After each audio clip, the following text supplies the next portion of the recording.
Welcome to my channel English পরিচয় learn English systematically and lesson wise. আজকে আমি তোমাদের জন্য একটা গুরুত্বপূর্ণ ক্লাস নিয়ে এসেছি। সেটা হলো কি করে একটি সেন্টেন্স স্ট্রাকচার ব্যবহার করে লক্ষাধিক বাক্য আমরা তৈরি করতে পারবো, যেটা যদি আপনারা আপনাদের বাচ্চাদেরকে শেখাচ্ছেন তাহলেও কিন্তু এই একটি স্ট্রাকচার ব্যবহার করে একাধিক বাক্য আপনারা শেখাতে পারবেন। আর যদি কেউ বিগিনার হয়ে থাকো, শেখার তো কোনো বয়স হয় না, তো কেউ যদি বিগিনার হয়ে থাকো তাহলে এই সেন্টেন্স স্ট্রাকচারটি ব্যবহার করে তোমরা শতাধিক শতাধিক কেন লক্ষাধিক বাক্য তোমরা কী করতে পারবে, তৈরি করতে পারবে। ভিডিওটা শুরু করার আগে বলি, তোমরা যদি আমার চ্যানেলে নতুন হও তাহলে তোমরা অবশ্যই প্লেলিস্টে আমার যাবে এবং সেখানে ইংরেজি সংক্রান্ত সমস্ত ভিডিও তোমরা পেয়ে যাবে। চলো বেশি দেরি না করে ক্লাসটা শুরু করি।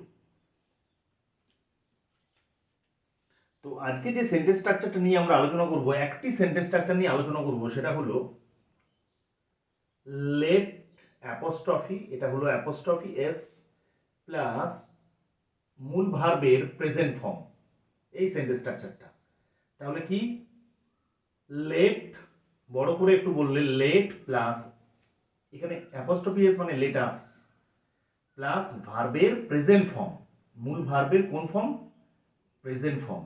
এই স্ট্রাকচারটি ব্যবহার করে আমরা শতাধিক কেন লক্ষাধিক আমরা বাক্য তৈরি করতে পারবো খুব সহজেই। এরকম করে ছোট ছোট ছোট ছোট কিছু সেন্টেন্স স্ট্রাকচার আমি তোমাদেরকে দেখাবো এবং এই বিন্দু বিন্দু করে তোমাদের শেখাটা আশা রাখছি সিন্ধু হবে।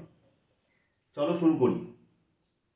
তাহলে এই লেট অ্যাপোস্ট্রফি এস প্লাস ভার্বের প্রেজেন্ট ফর্ম বা মূল ভার্বের প্রেজেন্ট ফর্ম, আমরা এর আগেই বলেছি যে কোনো সেন্টেন্স তৈরি করতে গেলে সাবজেক্ট এবং ভার্ব একটা কিন্তু খুবই গুরুত্বপূর্ণ parts of speech.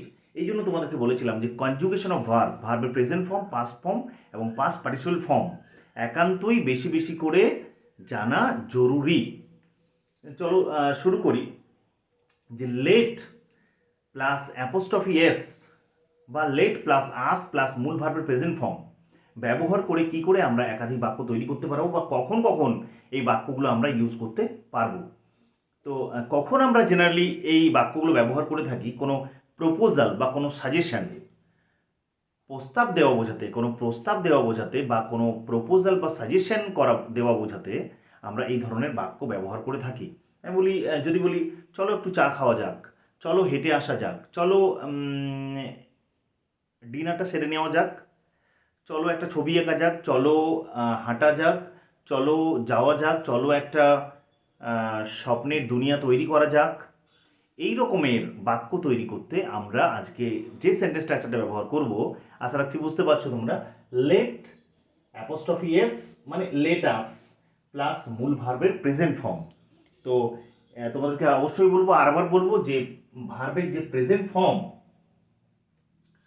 Past form এবং পাস্ট পার্টিসিপল ফর্ম, আমি সেটা নিয়ে আরও একটা ক্লাস বানাবো, সেগুলো অবশ্যই তোমরা দেখে নেবে সেখানে, বা পিডিএফের আকারে আমি সেগুলো অবশ্যই ডাউনলোড করে দেবো, বা তোমরা ইন্টারনেটে গিয়েও প্রেজেন্ট পাস্ট এবং পাস্ট পার্টিসিপল ফর্ম পেয়ে যেতে পারো, বা যে কোনো গ্রামার বইয়ে তোমরা এগুলো পেয়ে যাবে। তো চলো শুরু করি আমরা।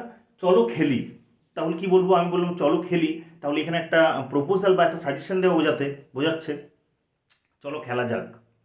সো চলো খেলা যাক, এটা it's a kind of proposal ও সাজেশন। তখন আমরা বাক্যটা কিভাবে তৈরি করতে পারি, লেটস, কি বলবো, কি মানে খেলা করা, প্লে মানে খেলা করা, মূল verb present form, let's play, চলো খেলা করা যাক। যদি বলি যে চলো মাঠে খেলা করা যাক, তখন কি হবে, let's play in the playground, let's play in the field, let's play in the ground. চলো নাচি, তাহলে এখানে নাচার প্রস্তাব দেওয়া বোঝাচ্ছে, চলো নাচা যাক, চলো নাচি। তখন কি হবে, তোমরা বলবে অবশ্যই স্যার, এই তো সোজা, লেটস লেটস কি হবে বলো তো, লেটস ডান্স মানে নাচ করা, মূল ভার্বের প্রেজেন্ট ফর্ম কিন্তু ডান্স নয়, লেটস ডান্স, লেট যুক্ত আস বা লেটস প্লাস মূল ভার্বের বেস ফর্ম বা প্রেজেন্ট ফর্ম। চলো কাজ করি, লেটস, কাজ করাকে কি বলে, লেটস ওয়ার্ক বা লেটস ডু দ্য ওয়ার্ক বলতে পারি, লেটস কি বলতে পারি, ওয়ার্ক। বা এখানে যদি ডু ভার্ব ব্যবহার করি তাহলে লেটস ডু দ্য ওয়ার্ক, চলো কাজটি করি, তখন লেটস ডু দ্য ওয়ার্ক। চলো একটা ছবি আঁকি, চলো একটা ছবি আঁকি, তখন এখানে সাজেশন দেওয়া বোঝাচ্ছে বা প্রপোজাল দেওয়া বোঝাচ্ছে, তাই আমরা এই সেন্টেন্স স্ট্রাকচারটা খুব ইজিলি ব্যবহার করতে পারি। তোমরা বলবে এটা তো খুবই সোজা, লেটস কি মানে ছবি আঁকা, ড্র কি আঁকবো, লেটস ড্র আ পিক বা picture, let's draw a picture. চলো একটা ছবি আঁকি। চলো পুকুরে সাঁতার কাটি, তাহলে কি হবে বলো তো, লেটস, এটাও প্রপোজাল বা সাজেশন দেওয়া বোঝাচ্ছে, তখন কি হবে, লেটস সুইম, সুইম মিন্স সাঁতার কাটা, লেটস সুইম পুকুরে সাঁতার কাটি, in the pond, let's swim in the pond.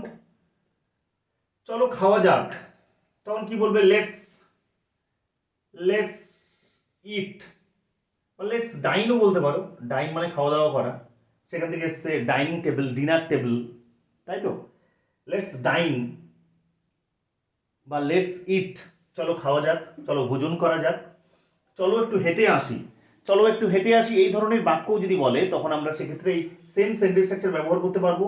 চলো একটু হেঁটে আসি, তখন let's have a walk, let's have a walk, চলো হেঁটে আসি।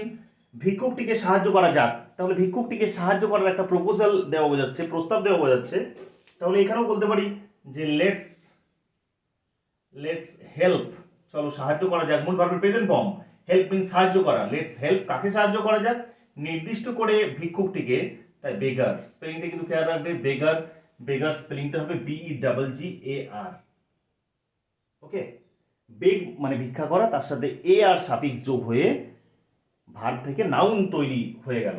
চলো অতীতকে ভুলে যাই, চলো অতীতকে ভুলে যাওয়া যাক, তখন তোমরা বলবে এটা তো খুবই সোজা, লেটস কি মানে ভুলে যাওয়া বলো তো, ফরগেট মানে ভুলে যাওয়া, লেটস ফরগেট কিটাকে, অতীতটাকে, লেটস ফরগেট দ্য পাস্ট।